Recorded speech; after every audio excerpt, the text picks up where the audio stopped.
વડોદરા શહેરના સયાજીગંજ વિસ્તારમાં વિશ્વામિત્રી નદીના કિનારે આજે પાર્ક કરેલી જુદી જુદી 2 કારમાં આગ લાગતા અફરાતફરી મચી હતી.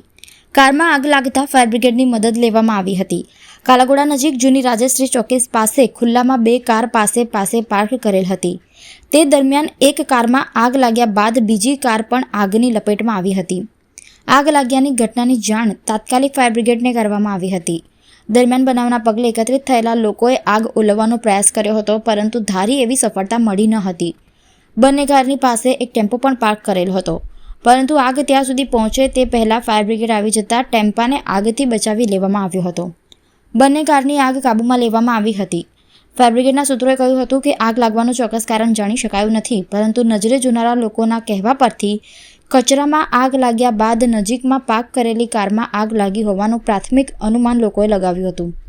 આગ કાબૂમાં આવતા આસપાસના લોકોએ પણ હાશકારો અનુભવ્યો હતો.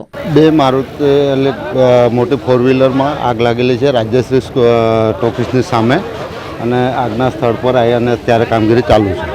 કેટલી કારમાં આગ લાગી છે? 2 કારમાં આગ લાગેલી છે. જાનાને કશું છે નહીં.